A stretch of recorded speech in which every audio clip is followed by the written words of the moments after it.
Jadi Bapak Ibu sekalian, kami hadir di sini juga bersama dengan yang bersangkutan langsung. Selain dari Romo Pascal, ada Ibda Rudy Soik yang duduk di sebelah kanan bersama dengan istri beliau, dan juga tim advokasi dan izin juga ada di balkon yang tidak bisa masuk ke dalam ruangan.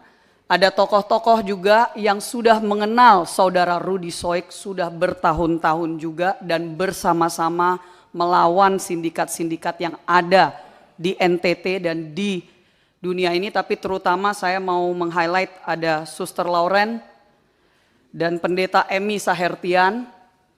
Mereka berdua yang dikenal Bapak Ibu sebagai suster dan pendeta kargo.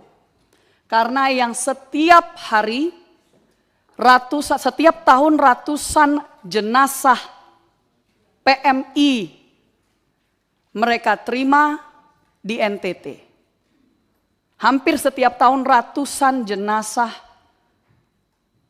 warga negara Indonesia, warga NTT mereka terima.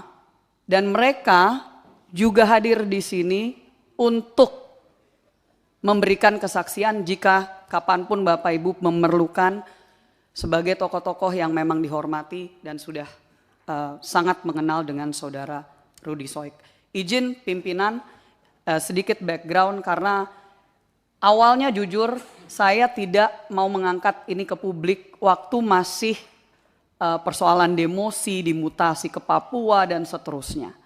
Tapi pada saat sudah ada penjatuhan hukuman pemberhentian secara tidak hormat, dengan landasan-landasan yang kami siap untuk memberikan penjelasan, ini sebenarnya saya sangat menyayangkan bahwa hal seperti ini harus diangkat sampai ke level DPR RI di pusat Komisi 3, yang padahal ini sesuatu yang kalau misalkan sudah betul-betul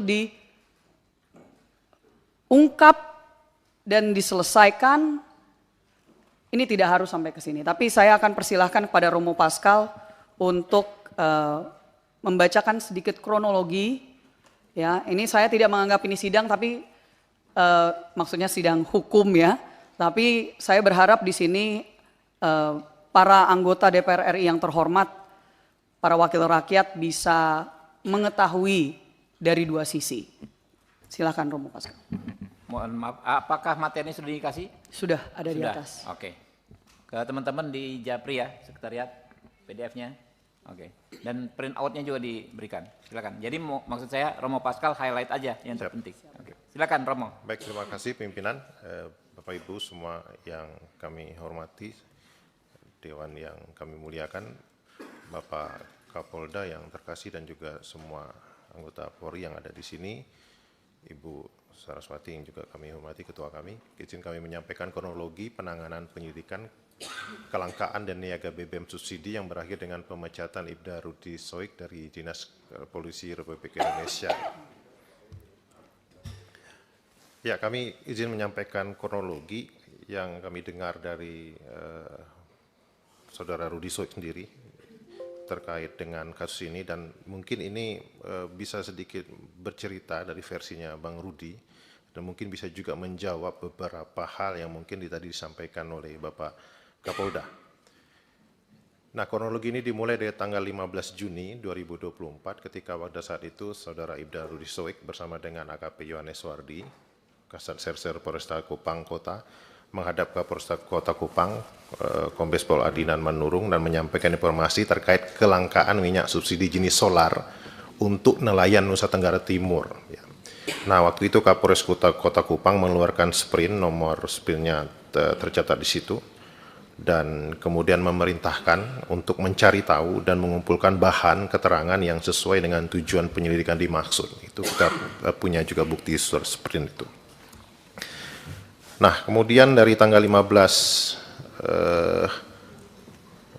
Juni lalu berlanjut ke tanggal 22 Juni 2024. Waktu itu sekitar pukul 16 Saudara Rudy Soik, menurut pengakuan beliau, didatangi di rumahnya oleh oknum aparat bernama Ida Ikram, anggota kriminal khusus Kepolisian Daerah Nusa Tenggara Timur, Krimsus Polda NTT, yang berinas pada Subdit 4 yang menangani kejahatan BBM, dan beliau menyampaikan dalam percakapan kepada Bang Rudi, Saudara Rudi waktu itu, jika Abang mengungkap kelangkaan bahan bakar minyak BBM di Kota Kupang, maka akan berdampak kepada Krimsus Polda NTT.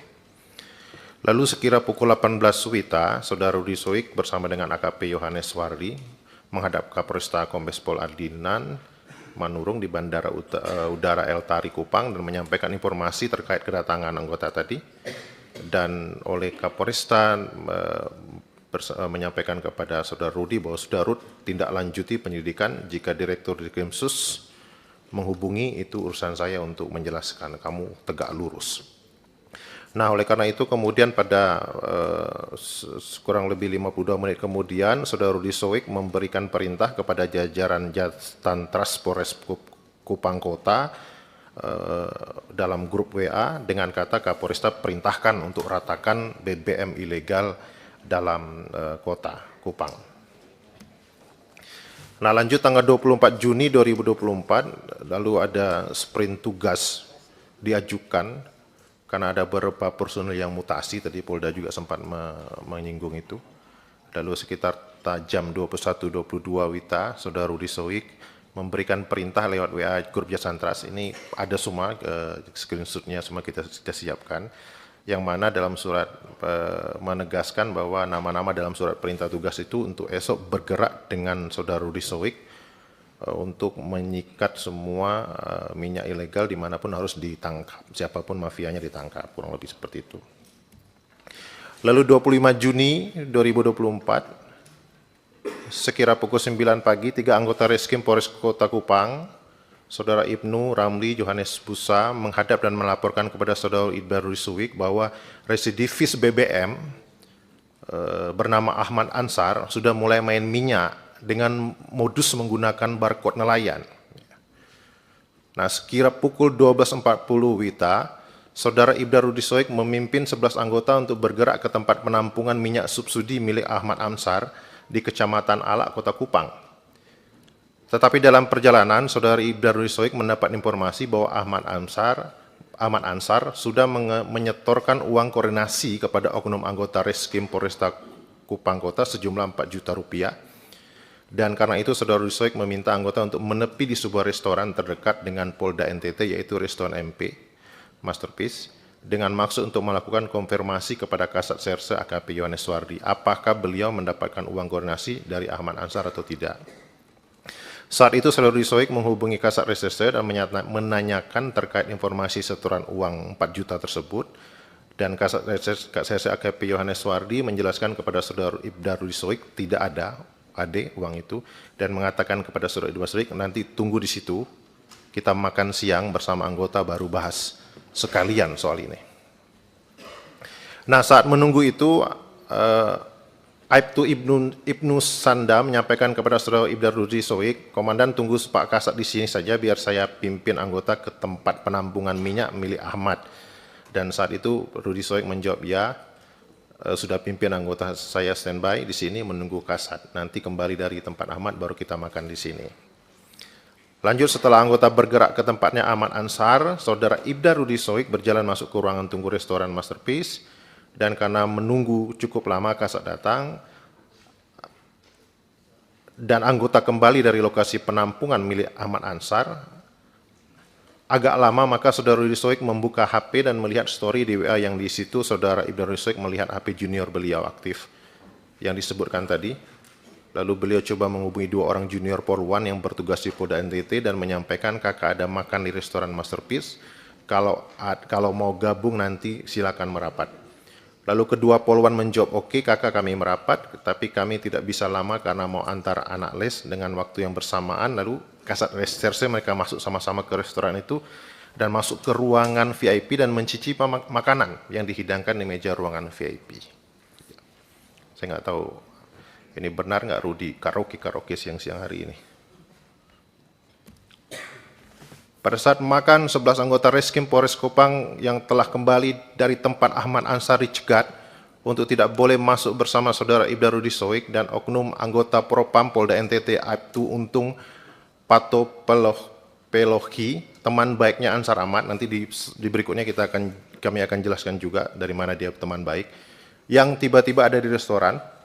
Selanjutnya anggota Propam Polda NTT lainnya yang ada di parkiran masuk ke ruangan VIP bertemu Saudara Ibda Rudi Soik dan bertanya, lagi buat apa Rud?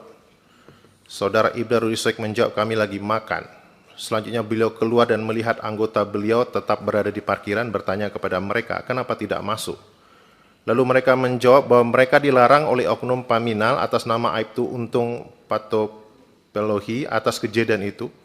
Lalu Saudara Ibda Rudi Soik melaporkan kepada Kapolresta Kupang dan Kapolresta Kota Kupang menyampaikan kepada Saudara Rudi Soik ada musuh dalam selimut.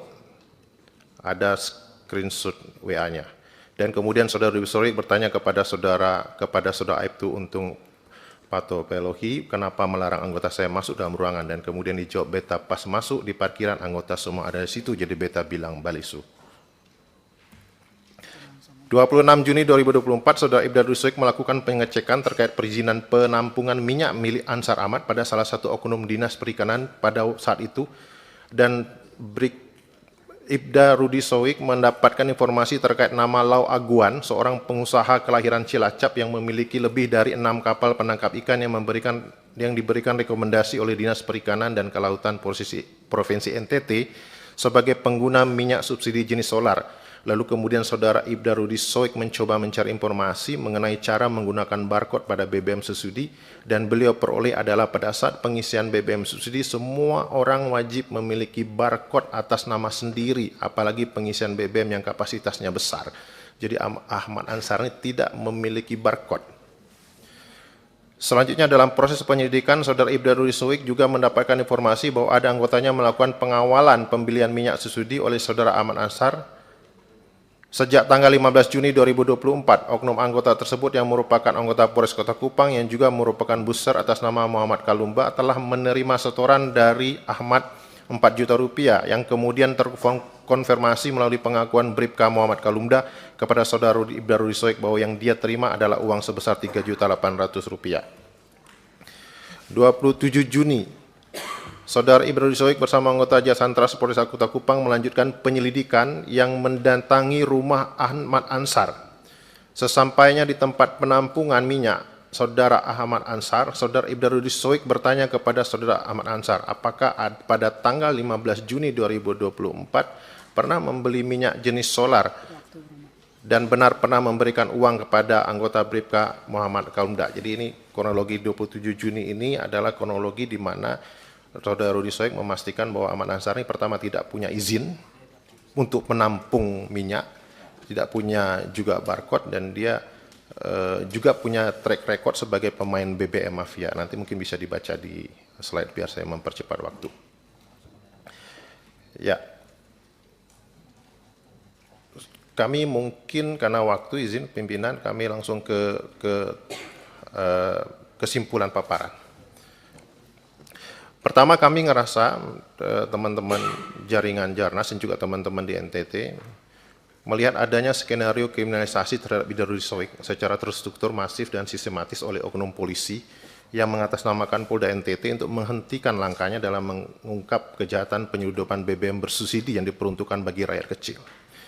Yang kedua, menurut kami adanya perampasan hak ekonomi kerakyatan, hak atas BBM subsidi, yang sangat dapat berdampak pada masalah-masalah sosial lainnya, tindak pidana perdagangan orang yang disebut oleh pimpinan kami tadi, kemiskinan yang meningkat di mana-mana, dan ada indikasi keterlibatan oknum aparat kepolisian di situ.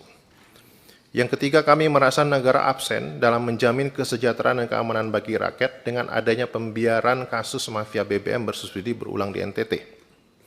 Dan yang keempat, peradilan etik terhadap Ibda Rudi Soik SH dan putusan PTDH yang prematur merupakan skenario kriminalisasi melalui mekanisme peradilan etik yang terkategori tidak adil serta menutup jalannya upaya pemberantasan mafia BBM yang marak di Kota Kupang. Ya, mafia BBM-nya kok nggak dikejar-kejar gitu ya, tapi kok Rudi Soiknya yang dicari-cari.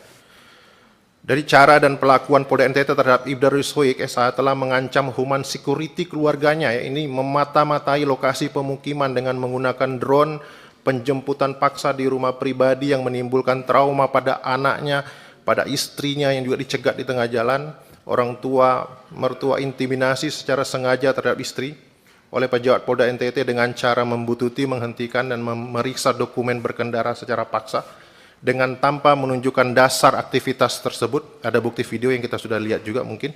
Perlakuan ini merupakan pelanggaran HAM terhadap perempuan dan anak yang terkategorikan sebagai kelompok rentan. Karena itu kami mendesak agar Polda NTT dibersihkan dari aparat yang terindikasi terlibat atau melindungi serta bekerja sama dengan para penimbun atau mafia BBM bersubsidi, yaitu menonaktifkan beberapa pejabat tinggi di lingkup Polda NTT, Kapolda, Dikrimsus, Kabid Propam, dan Kabid Humas yang dengan gegabah telah mengalihkan upaya pemberantasan mafia BBM ke dramatisasi kasus Rudi Soik. Yang berikut membatalkan putusan Komisi Kode Etik Polda NTT, dan yang terakhir untuk melanjutkan proses penyelidikan dengan dugaan mafia BBM di Kota Kupang, maka terhadap Ibda Rudi Soik SH dan seluruh tim, semua anggotanya yang 11 orang itu, yang dimutasi akibat dari disangkut pautkan dengan kasus polis lain, dipulihkan nama baiknya dan dikembalikan pada posisi semula. Terakhir pimpinan, saya menyayangkan sebagai anggota DPR RI bahwa membutuhkan untuk kita mengangkat satu kasus terhadap satu orang polisi yang kami kenal sudah sangat memperjuangkan nasib masyarakat kecil dan orang banyak, termasuk juga kasus-kasus perdagangan orang yang beliau ikut untuk ungkap di NTT.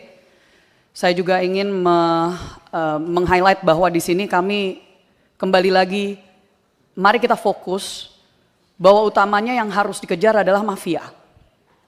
Adalah mafia BBM, adalah mafia TPPO. Sangat disayangkan kalau misalkan ada polisi yang memang lurus, bersih, sampai sedemikian hanya untuk bisa melawan hal-hal tersebut. Saya terakhir juga, pimpinan mungkin ingat, karena kami sudah seringkali membicarakan tentang kasus Wilfrieda Soik, yang Presiden Prabowo Subianto waktu itu ikut menyelamatkan dari Malaysia. Kenapa Rudi Soik ini sangat peduli tentang persoalan seperti perdagangan orang, nama belakangnya sama, mereka masih saudara pimpinan. Jadi itulah kenapa kami akhirnya waktu dulu itu bisa bertemu, dan itu kenapa kami mengenal beliau baik, dan mohon untuk ini bisa dikembalikan ke jalurnya, yaitu mari kita fokus untuk memberantas mafia BBM. Karena justru ini diangkat, saya mendapatkan laporan tadi pagi dari NTT, dari masyarakat di sana, rupanya sejak kasus ini diangkat tiba-tiba BBM-nya jadi lancar. Ya, jadi ini mohon izin laporan langsung dari masyarakat, dan sekali lagi terima kasih atas waktunya pimpinan dan anggota sekalian. Wassalamualaikum warahmatullahi wabarakatuh. Waalaikumsalam warahmatullahi wabarakatuh. Terima kasih Mbak Rahayu Saraswati dan Romo Pascal. Berikutnya dari Polda Palu dulu ya, baru Pak Akbar dan tim. Pak Polda Palu mungkin kan ini cuman update ya Pak ya. Silakan Pak, 15 menit Pak.